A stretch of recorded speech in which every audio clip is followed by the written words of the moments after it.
If you ignore these music production tips, you are going to regret it later. Whether you just struggle and keep staring at your empty DAW or you are currently plateauing in your music production career, it's probably because of one of the 5 mistakes that we are going to talk about today. This video is sponsored by DistroKid, but more on them later. Number 1. Obsessing about the quality. The other day, someone messaged me saying that they've been started since month, but yet haven't finished one song. So I asked why. He told me it is because he obsesses about finding the right sound, the right sample, and then eventually gives up when he can't find what he wants. Searching for the perfect snare or the perfect piano sound when trying to make your first song shouldn't be one of your worries at all. Especially at the beginning, this is literally the opposite of what you should be doing now. Take a listen at my first few songs.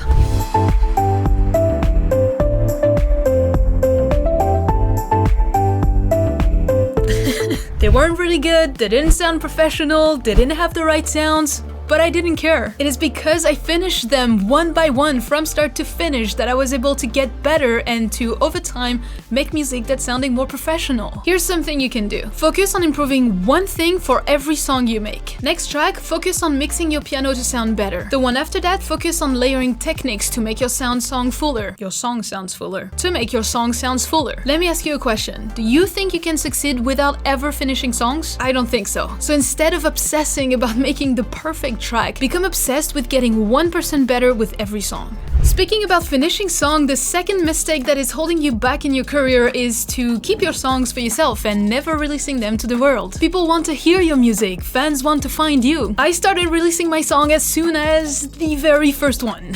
Granted, my goal was to share my music journey from day one, from the start, so it made sense to me, but the message is the same. If I wouldn't have started to release my music early, I wouldn't have such an audience today. Audience? Audience? That is so French. Audience. I wouldn't have such an audience today. Don't lose time, release your song, show the journey, share the evolution with your fans. If you're scared that people are going to judge your music, remember who you are making music for.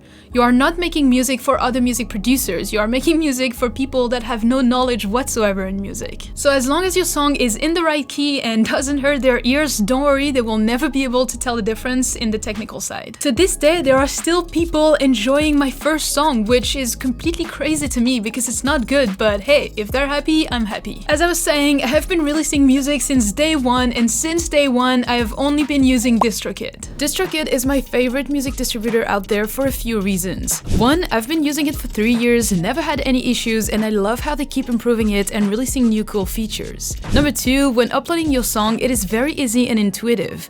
If you don't know something, just look at their light bulbs and they will guide you. With them, you can also easily add collaborators and decide of the royalty split. Number 3, it is for me the most flexible and cheap option out there, as you are paying a yearly subscription, which then allows you to release unlimited songs. You do not have to pay each time you want to release a song. They have multiple plans available depending on what you want, starting at $19.99, but my favorite is the Musician Plus, as this one allows you to choose your release date, which is absolutely key as an artist to prepare your releases plan and marketing strategy. In addition, they have a lot of features to help you promote your music, like hyper-follow pages for pre-saves, promo cards, and Spotify Canvas generator. They also make it very easy to release covers with their automatic cover license and easy for you to claim your Spotify for Artists profile. If it wasn't good enough already, their newest edition called Mixea allows you to master your tracks in just one click with their AI feature, but what I like the most is that you can then modify it to your own taste with adjustable sliders, which I had never seen before in any AI mastering assistant. If you are looking for a distributor and wants to start using DistroKid, then the link below in the description will give you a 7% off on your first year with them. Number 3, not learning music production in the right order and skipping steps. Just a week ago, I was having a conversation with a beginner music producer and he was asking me if he was learning in the right order. He told me he had started just a few months ago and that right now he was focusing on mixing and mastering. The main issue that he was having there is that he was giving up on all his songs because they ended up sounding too repetitive. This is the perfect example in learning in the completely wrong order.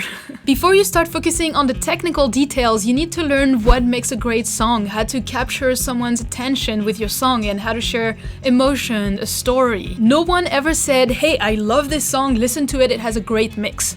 No one has ever said that. People love and connect with a song that is either catchy or make them feel something, and this is something that you achieve through composition and arrangement. not mixing and mastering. The order that I would learn music production again is exactly the order as I produce it. First, focus on the composition, then the arrangement, and then only afterwards you can focus on sound design, mixing, and mastering. Now, I love sharing all those tips and tricks that I learned along my journey with you, but we are also a community here, so I would like to pass off the question to you. What is one mistake that you did and learned from? Write it in the comment section below so that we can all learn from each other and share the knowledge. Also, at the same time, don't hesitate to leave a like and subscribe to the channel to not miss out on any of the upcoming videos. Number 4 is to have too high or unrealistic expectations, which then leads you to giving up, comparing yourself to others, or just demotivate you. In any area of your life, if you are trying to learn a new creative skill, it is going to take time. And you are going to suck at it at first, but it's normal. Listen to what Ed Sheeran says. You're gonna write shit songs at the beginning. You are. My songs were terrible. My raps were terrible. Like, I listened to it the other day, it was awful.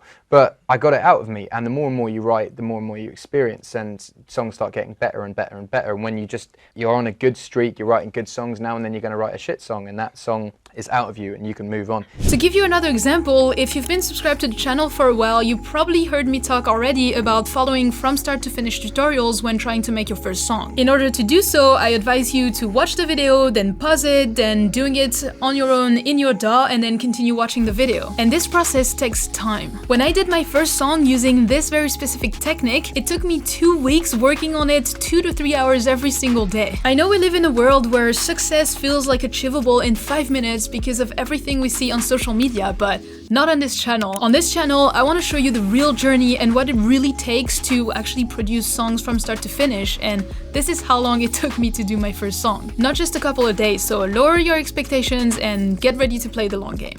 Number 5, and in my opinion the biggest mistake, your ego. Ego has absolutely no place in the music industry. Believe me, I have many stories that I wish I could tell you, but for privacy reasons and protecting those people, I won't. But it is a shame when you see a very talented artist killing his career because of a big ego attitude. Stay humble. Especially these days, people want to connect more and more with the artist and feel like they belong to a community with shared values. So if you have a bad attitude, they just won't join you and they won't support you. Not to mention that no one will want to work with you in the music industry. In order to keep your ego in check, you can read Ego is the Enemy by Ryan Holiday. Even if you think that you are doing good on that end, it will still give you some good perspective on the subject and is always a good read. Mindset is a huge factor that will determine who makes it or not, so if you want to learn more about the subject, you can watch this video next where I share 5 reasons as to why I was able to make it full-time in just 2 years. In the meantime, keep learning and I'll see you in the next one.